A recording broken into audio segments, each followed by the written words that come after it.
जी अस्सलाम वालेकुम नाजरीन। कनाडा एक ऐसा नाम है जो पूरी दुनिया में मोस्ट वांटेड है। यानी मोस्ट वांटेड इस हवाले से है कि आप दुनिया का कोई कोना उठा लें, वहाँ से बंदे जो हैं वो कनाडा आना चाहते हैं। और कनाडा आना जितना आसान है उससे ज़्यादा मुश्किल भी है। कनाडा आने के लिए बहुत सारे लीगल वेज़ हैं, और वो लीगल वेज़ हम यानी प्रोविडेंट इमिग्रेशन और सिमाब मीर साहब आपको बताएंगी। आज एक जो टॉपिक है, जो मेन हमारा फोकस ऑफ डिस्कशन वो होगा, वो है रेफ्यूजी क्लेम। कि रेफ्यूजी क्लेम कनाडा में कौन कौन से लोग कर सकते हैं, वो कैसे कर सकते हैं, कनाडा आने के कौन से तरीके हैं जो कि रेफ्यूजी यूज़ करते हैं। तो तमाम लीगल वेज़ और लीगल तरीके से हम बात करेंगे आज सिमाब मीर साहबा से। मेरे साथ मौजूद हैं, CEO हैं प्रोविडेंट इमिग्रेशन के। कैलगरी ऑफिस में हम मौजूद हैं, लाहौर में भी एक ऑफिस मौजूद है, आपको वो भी हम बताएंगे। जी अस्सलाम वालेकुम सिमाब। जी वालेकुम सलाम अमान, कैसे हैं आप? कैसी हैं आप? खैर खैरियत से हैं? अल्हम्दुलिल्लाह। मैंने आपको रिक्वेस्ट की थी कि आज हम रेफ्यूजीज़ पे बात करेंगे। पिछले हमारे टॉपिक्स जो थे वो बहुत पसंद किए गए, जिसमें आपने HNC के बारे में बताया, जिसमें स्पाउसल एप्लीकेशन के बारे में बताया, और पेरेंट्स को यहाँ बुलाने के बारे में बताया, और सिटीज़नशिप के बारे में बताया। क्योंकि लोग यहाँ पे आ जाते हैं, फिर सिटीज़नशिप भी होना है, क्योंकि हम पासपोर्ट लेने के लिए आते हैं। मैंने भी पासपोर्ट लेना है वैसे भाई। तो सिमाब, आज का जो हमारा टॉपिक है वो मोस्ट वांटेड है। यानी कि दुनिया में से वो लोग जो कि अपने बेस स्टेशन के ऊपर जिनको मसाइल का सामना होता है, जिनको वहाँ पे अपनी जान का ख़तरा होता है, और वो कनाडा आना चाहते हैं। क्या तरीके हैं कनाडा उनके आने के लिए, जान बचाने के लिए वो कनाडा कैसे आ सकते हैं? ठीक है, अच्छा तो देखिए, कनाडा जो है, अब आप कनाडा का इमिग्रेशन बॉडी का नाम ही देख लें, immigration refugees and citizenship Canada. तो रेफ्यूजीज पे इन्होंने मिडिल में आते हैं और फोकस किया हुआ है। तो कनाडा बहुत एक रेफ्यूजी फ्रेंडली कंट्री है। कहीं भी कोई क्राइसिस हो जाता है, अफगानिस्तान में आप देखें, अभी दूसरा ये इधर यूक्रेन का क्राइसिस, तो ये एकदम से उनको फैसिलिटेट करना और अकोमोडेट करना स्टार्ट कर देते हैं, इमरजेंसी लगा देते हैं, बाकी काम साइड पे छोड़ देते हैं।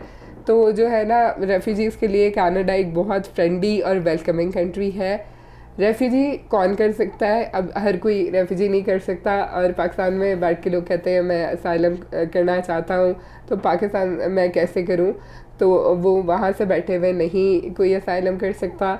आपको मोस्टली दो किस्म के होते हैं। एक यूनाइटेड नेशन जिनको सर्टिफिकेट इशू किया होता है UNHCR ने, वो होते हैं यूनिवर्सल रेफ्यूजीज उनको कहते हैं। तो वो स्पॉन्सर्ड कैटेगरी में भी आ सकते हैं। अगर कोई 5 फैमिलीज मिलके, ग्रुप ऑफ 5 मिलके उनको स्पॉन्सर करे, तो वो एक फैमिली स्पॉन्सर करके वो रेफ्यूजीज़ कनाडा आ सकते हैं। दूसरे रेफ्यूजीज़ वो होते हैं जो इनलैंड जो है ना, या तो एयरपोर्ट के ऊपर या कनाडा अंदर आके वो रेफ्यूजी क्लेम करते हैं। आपको मस्ट है कि आप फिज़िकली कनाडा में मौजूद हों। अगर आप ये UN स्पॉन्सर्ड रेफ्यूजी नहीं है तो कनाडा के अंदर से ही आपका केस हो सकता है। अच्छा, इसको हम डिवाइड ऐसे करते हैं सिमाब। कोई बंदा जिसको डेफिनेटली आपने जो बताया कि हर उस बंदे को रेफ्यूजी नहीं वो क्लेम कर सकता या वो नहीं बन सकता, वो स्पेसिफिक लोग जिनको अपनी होम ग्राउंड के ऊपर परसिक्यूशन का ख़तरा है, यानी उनकी जान को ख़तरा है, ऐसा ही है? परसिक्यूशन फेस की है या फिर थ्रेट है अपनी लाइफ का, या परसिक्यूशन का थ्रेट है बेस्ड ऑन कोई भी सिचुएशन है आपकी। दो तरह के रेफ्यूजीज़ होते हैं। एक कन्वेंशनल रेफ्यूजीज़ होते हैं, वो इनकी डेफिनेशन में आता है कि अगर आपको फियर ऑफ परसिक्यूशन है based on your religious beliefs, for example कि आपके जो मज़हब है वो आप फ्रीली अपने कंट्री में अगर प्रैक्टिस कर रहे हैं, और कोई लोग आपको डिस्क्रिमिनेट करते हैं या आपको तंग करते हैं, आप पे वायलेंस होता है, हरासमेंट होती है, तो आप उस कैटेगरी के अंडर फॉल करते हैं। आप रिलीजियस ग्राउंड्स पे आके कनाडा में प्रोटेक्शन सीक कर सकते हैं। आपका जो फ्रीडम ऑफ स्पीच है उसकी बेस पे आप अपना जो है वो असाइलम सीक कर सकते हैं। फॉर एग्जांपल लॉयर्स होते हैं, जर्नलिस्ट होते हैं, वो अगर उनको वो कोई अपनी वॉइस रेज करते हैं या किसी को प्रोटेक्ट करना चाहते हैं, या किसी इंपॉर्टेंट पॉलिटिकल इशू को हाईलाइट करना चाहते हैं और उनके ख़िलाफ़ लोग महाज बना लेते हैं, इन्फ्लुएंशियल लोग उनके ख़िलाफ़ हो जाते हैं, उनकी जान को ख़तरा होता है, तो वो लोग भी आके कनाडा में ये कर सकते हैं, असाइलम कर सकते हैं। उसके अलावा कुछ लोग स्पेशल सोशल ग्रुप से बिलोंग करते हैं, फॉर सेक्शुअल ओरिएंटेशन की बेस पे भी हो सकता है। कोई ट्रांसजेंडर लोग होते हैं, उनके साथ डिस्क्रिमिनेशन होती है, वो उनके साथ अच्छा सलूक नहीं किया जा सकता उनकी कंट्री में। कुछ LGBT कम्युनिटी से लोग बिलोंग करते हैं डिफरेंट कंट्रीज से, उनके साथ डिस्क्रिमिनेशन होती है, उनके साथ प्रोसिक्यूशन होती है। तो कनाडा इन सबको अकोमोडेट कर लेता है, सबको वेलकम करता है, सबको एक सेफ़ इन्वायरमेंट देता है और वेलकम करता है। कन्वेंशनल रेफ्यूजीज़ तो ये हो गए जो अपनी बिलीफ्स की वजह से जो है ना वो, और परसिक्यूशन की फियर से वो आके कनाडा में असाइलम सीख कर सकते हैं। दूसरा कहते हैं वो लोग हैं जो प्रोटेक्टेड पर्सन, जो जिनको लाइफ थ्रेट है, जिनको ये थ्रेट है कि उनको मार दिया जाएगा, जिनके ऊपर जो है वो दुश्मनियाँ हैं, प्रॉपर्टी डिस्प्यूट्स हैं, या पॉलिटिकली वो जो है वो लोग उनके खिलाफ हुए हुए, घरेलू झगड़े, इस तरह के कोई इश्यूज़ हैं जिनको डायरेक्टली जान का खतरा है, वो भी आके कनाडा में प्रोटेक्शन सीख कर सकता है, असाइलम ले सकते हैं। अच्छा, अब मेन सवाल तो ये पैदा होता है सिमा आपके, जैसे हम अपने मुल्क की बात करें, पाकिस्तान की बात करें, वहाँ पे तो बहुत ज़्यादा मजहबी इंतहा पसंदी भी है, पॉलिटिकल अनरेस्ट भी है, और वहाँ पे आपको पता है कि जो रिलीजियस फिक्शन है बहुत बुरी तरीके से इन्वॉल्व है, वहाँ पे लोगों की जान और सहाफ़ियों को बेसिकली पाकिस्तान में जान का खतरा है। सवाल ये है कि उनके लिए आने का रास्ता क्या है, वो कनाडा कैसे हैं? अब ख़तरा तो है पाकिस्तान में, हज़ारों लाखों लोगों को ख़तरा है, तो वो कैसे कनाडा पहुँचे और अपनी जान बचाएं? देखें, कनाडा वही लोग आ सकते हैं जिनके पास लीगल एंट्री है कनाडा की। फॉर एग्जांपल किसी के पास विजिट वीज़ा हो और उसके साथ कोई मसला राइज होता है तो वो फिर कनाडा आ सकता है और यहाँ पे असाइलम सीख कर सकता है, यानी विजिटर वीज़ा पे वो असाइलम क्लेम कर सकता है। विजिटर वीज़ा पे वो कनाडा आएंगे और यहाँ पे प्रोटेक्शन सीख कर सकते हैं, वो रिक्वेस्ट कर सकते हैं। बहुत सारे लोग हैं जो यूएस में रहते हैं या यूएस में इलीगली रह रहे हैं और उनका वहाँ पे मसाइल है और वो वापस भी नहीं जा पा रहे और आगे भी नहीं जा पा रहे, तो वो भी कोशिश करते हैं कि हम कनाडा चले जाते हैं, क्योंकि यूएसए में असाइलम पॉलिसीज़ बहुत स्ट्रिक्ट है, टाइमलाइन बहुत लंबी है, तो वो एक उनका केस फंस जाता है और बहुत फैमिलीज़ भी पीछे होती हैं, बहुत बेचारों को मसला होता है, तो वो प्रेफर करते हैं कि हम through land border Canada travel कर जाएं, कनाडा में अपना केस। तो वो अलाउ है लैंड बॉर्डर से आना? जी, लैंड बॉर्डर से जो है बहुत सारे बॉर्डर से जो रेफ्यूजीज़ हैं वो यूएस से कनाडा आते हैं और ऑन द बॉर्डर अपना केस जो है वो डालते हैं और उनको भी कनाडा जो है वेलकम करता है और उनको प्रोटेक्शन देता है और फैसिलिटीज़ भी देता है मज़ीद। लेकिन सिमाब, बॉर्डर से क्रॉस करना तो ये तो बड़ी मुश्किल बात है कि किसी दूसरे मुल्क का बॉर्डर आप क्रॉस करके आएंगे, पुलिस पकड़ लेगी, तब क्या होगा? नहीं, ये यहाँ के बॉर्डर्स काफ़ी पीसफुल है, वहाँ इस तरह नहीं है जैसे इंडिया वो लगी हो, पाकिस्तान अफगानिस्तान का बॉर्डर हो या पाकिस्तान इंडिया का बॉर्डर हो, गन्स लेके लोग खड़े हों। आप बड़ा पीसफुली वॉक थ्रू करते हैं और आप उनको, अपने कस्टम वालों को, CBSA को, बॉर्डर सर्विसेज को बताते हैं कि मैं असाइलम सीकर हूँ, मेरा ये प्रॉब्लम है और मुझे कनाडा में एंट्री दें। वो फिर आपके डॉक्यूमेंट्स बनाते हैं, आपका प्रॉब्लम जो है वो सारा कुछ लिखते हैं, आपके पेपर वर्क बनाते हैं और फिर आपको हियरिंग की एक डेट देते हैं कि आपकी सुनवाई जिसको कहते हैं। अच्छा।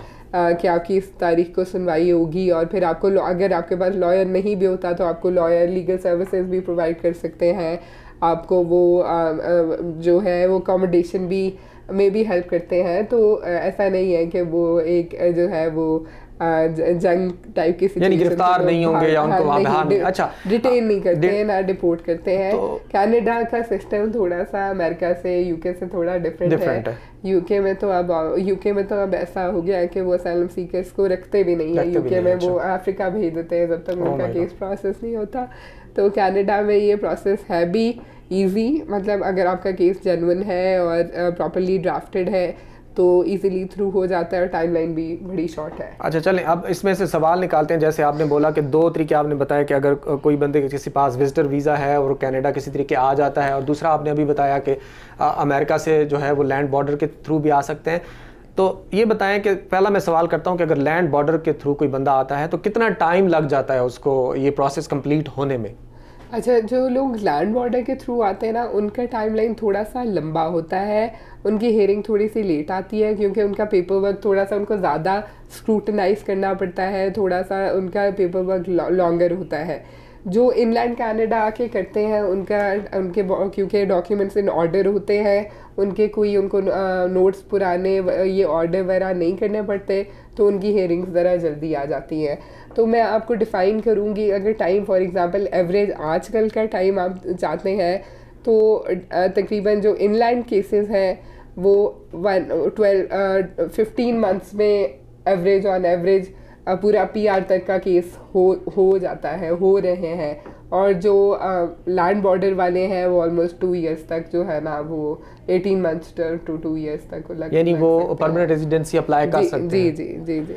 नाज़रीन, ये जो टॉपिक है वो आपकी अगर मतलब का है और आप ये सुनना चाहते हैं तो आप इस ज़रूर सेगमेंट को सुने, क्योंकि ये जो लीगल राय है ये बड़ी सीरियस और क्रिटिकल है। ये राय आपको सिर्फ और सिर्फ वकील या इमिग्रेशन कंसल्टेंट जो दे सकते हैं। तो सिमाम मीर साहिबा ने आपको बताया, अगर आप अमेरिका में मौजूद हैं इन्हीं की ज़बानी और आप कनाडा आना चाहते हैं अपनी जान बचाने के लिए, तो आप लैंड बॉर्डर के थ्रू भी कनाडा आ सकते हैं। और वो एक थ्रू प्रॉपर चैनल है जिसके थ्रू आप आते हैं, वो जो भी बॉर्डर है आप इनका इंटरव्यू सुने और उसमें से आप सुने कि वो क्या इन्होंने आपको सजेशन दी है और किस तरीके से आपने करना है। दूसरा, इन्होंने बताया कि आप अगर कनाडा लैंड करते हैं, विजिटर वीज़े पे हैं और अगर आपकी जान को ख़तरा है तो आप इनसे रब्ता कर सकते हैं।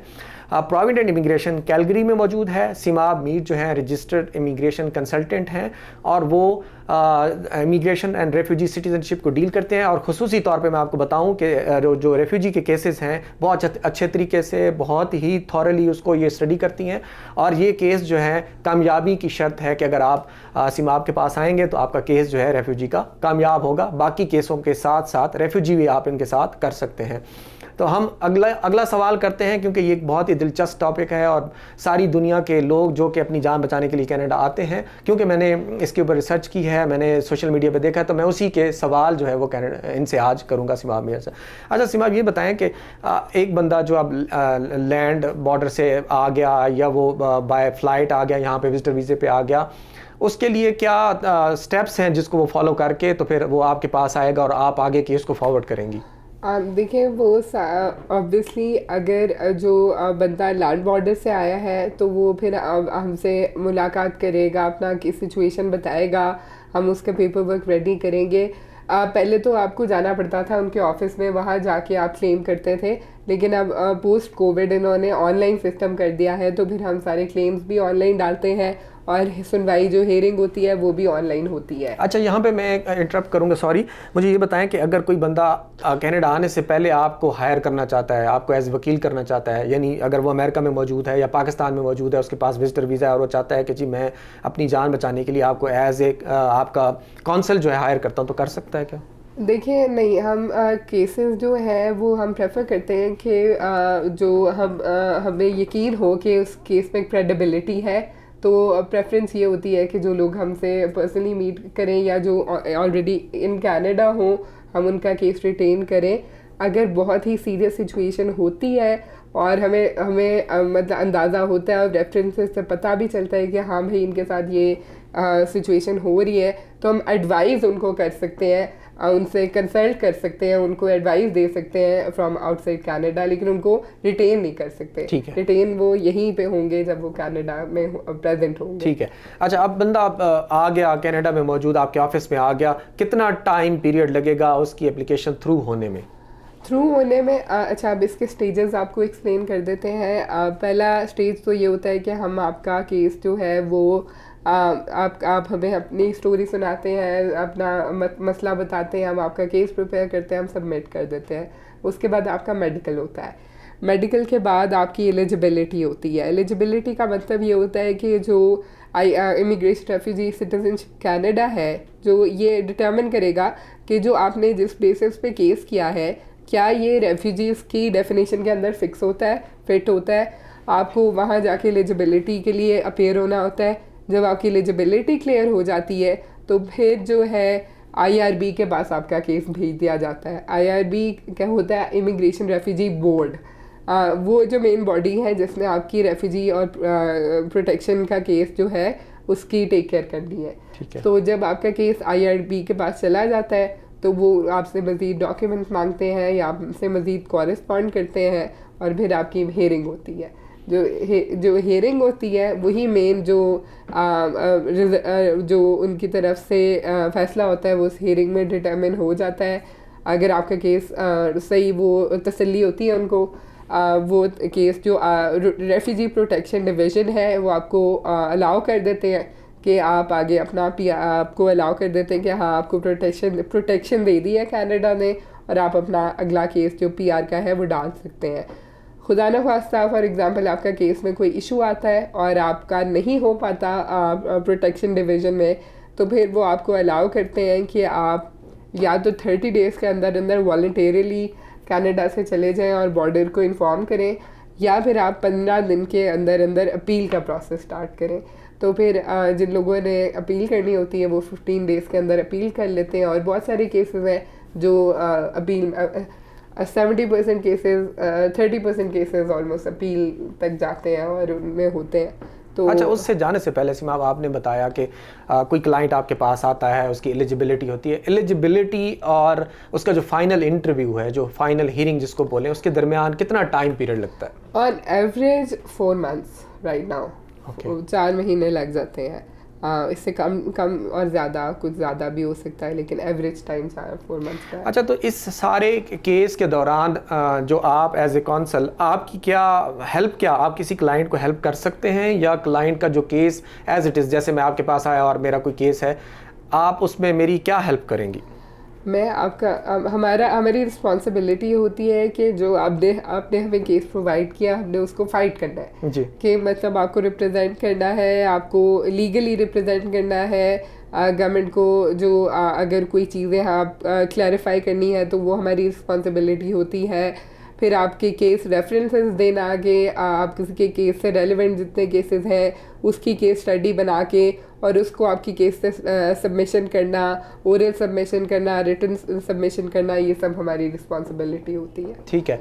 तो नाजरीन, अगर आपकी ज़िंदगी को ख़तरा है, जान को ख़तरा है, आपको अपने होम स्टेशन के ऊपर, और आप किसी तरीके कनाडा पहुंच चुके हैं, तो आप अपना टाइम ज़ाया नहीं करना। आपने किससे रब्ता करना है? सीमा अमीर से रब्ता करना है। और आप रब्ता करेंगे तो डेफिनेटली जितना टाइम पीरियड इन्होंने आपको बताया उससे आगे पीछे हो सकता है, लेकिन उस टाइम पीरियड के दौरान आपका जो रेफ्यूजी क्लेम जो होगा ये एक्सेप्ट कराने में आपकी मदद करेंगे, केस प्रिपेयर कराने में आपकी मदद करेंगे, और डेफिनेटली आप जिस मकसद के लिए आए थे प्रोटेक्शन के लिए, तो आप उसमें कामयाब हो जाएंगे और फिर आपको परमानेंट रेजिडेंसी, यही होता है, परमानेंट रेजिडेंसी मिल जाती है। हाँ जी, डेफिनेटली जब आपका केस थ्रू हो जाता है, आपको प्रोटेक्शन मिल जाती है गवर्नमेंट की, तो वो आपको अलाउ करते हैं कि अब आप अपने पीआर का केस डाल सकते हैं।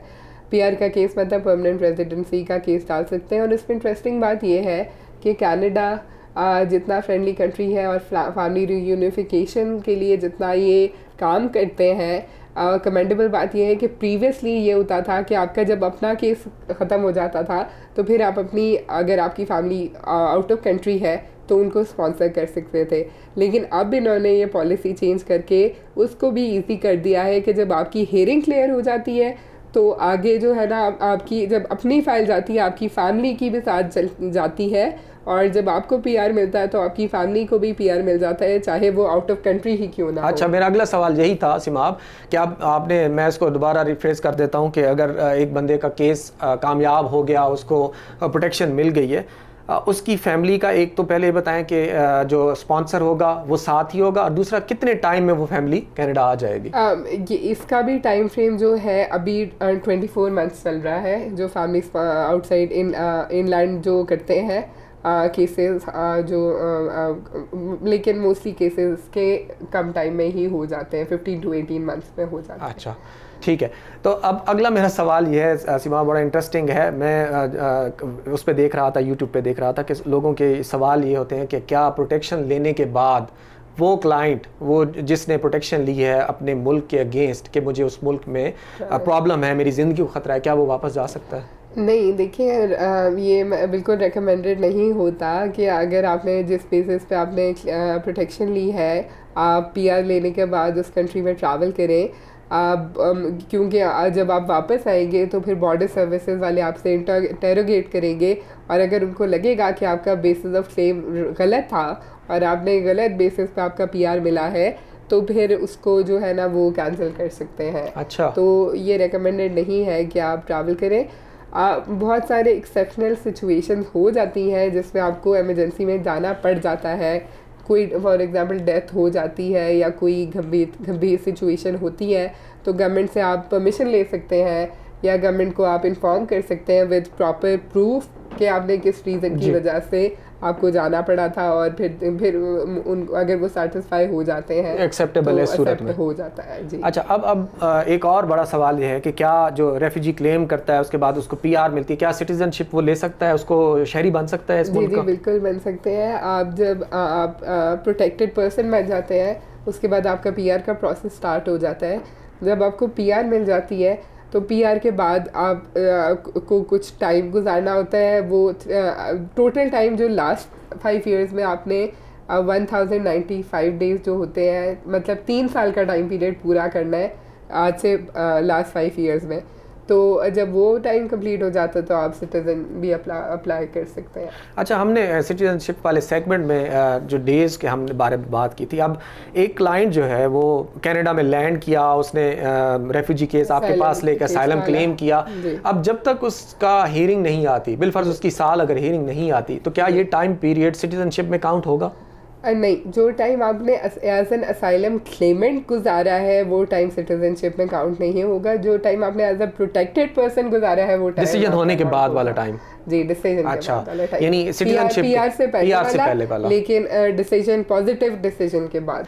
तो सिर्फ आप ये बताएं कि जैसे हमने जिक्र किया कि अगर एक बंदा यहाँ पे लैंड करता है, अब उसको क्लेम करना है और क्लेम एक्सेप्ट हो जाता है, तो उसके डेज कैसे काउंट होते हैं? यानी एक्सेप्ट होने के बाद कितने डेज काउंट होते हैं, पीआर के बाद, ये कैसे होता है? अच्छा, जब आपका क्लेम एक्सेप्ट हो जाता है और आप प्रोटेक्टेड पर्सन बन जाते हैं तो वो उस ड्यूरेशन से लेके आपका पीआर बनने की ड्यूरेशन तक जितने डेज हैं वो हाफ एक डे जो होता है आधा दिन काउंट होता है। अच्छा, अगर साल है तो 6 महीने काउंट होंगे, ठीक है जी।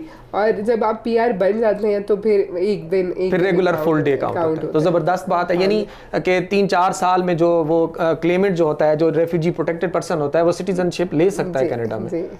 जी नाजरीन, आपने रेफ्यूजी के बारे में बड़ी इंटरेस्टिंग दिलचस्प गुफ्तगू सीमाब साहबा से सुनी। लीगलिटी आपने सुनी कि आप कनाडा में आके रेफ्यूजी क्लेम कैसे कर सकते हैं। हर बंदा क्लेम नहीं कर सकता। वो बंदा जिसको अपने बेस स्टेशन पे, होम स्टेशन पे, पाकिस्तान में या कहीं भी मुल्क, किसी दूसरे मुल्क में अगर वो जान का ख़तरा है और वो किसी तरीके कनाडा जान बचाने के लिए पहुंच जाता है और इनके पास आ जाता है, तो वो अल्टीमेटली सिटीजनशिप ले लेता है और उसको कैनेडियन पासपोर्ट मिल जाता है। तो ये दिलचस्प गुफ्तगू आज हम यहीं पे क्लोज़ करते हैं। इंशाल्लाह नेक्स्ट टॉपिक के साथ आपकी खिदमत में हाजिर होंगे। मैं इस वक्त मौजूद हूँ प्रोविडेंट इमिग्रेशन, जो कि कैलगरी में मौजूद है। लाहौर में भी फिरदौस मार्केट में हमारा ऑफिस है, जो कि एड्रेस आपको स्क्रीन पे नज़र आ रहा होगा। आपने अपनी कोई भी क्यूरी लेके आनी है, वो विजिटर के रिलेटेड लेके आनी है, इमिग्रेशन के रिलेटेड लेके आनी है, आप एक्सप्रेस एंट्री में आना चाहते हैं, आप रेफ्यूजी क्लेम करना चाहते हैं और आप किसी तरीके कनाडा पहुँच चुके हैं, तो आप हमारे इन ऑफिस से रब्ता कीजिए। कैलगरी वाले ऑफिस का एड्रेस भी आपको स्क्रीन के ऊपर नज़र आ रहा है और लाहौर वाले का, और सिमाब मीर साहिबा का डायरेक्ट नंबर भी, कोई बंदा आपको डायरेक्ट नंबर नहीं देता, आप किसी वक्त भी इनको मैसेज करेंगे, अपनी क्यूरी जो इनको भेजेंगे तो इसका जवाब आपको ज़रूर मिलेगा। तो आप कीप इन टच रहें, हमारे चैनल को देखते रहें। अगली एपिसोड में हम दिलचस्प गुफ्तगू के साथ मज़ीद आपकी खिदमत में मालूमात पेश करेंगे। अस्सलाम वालेकुम।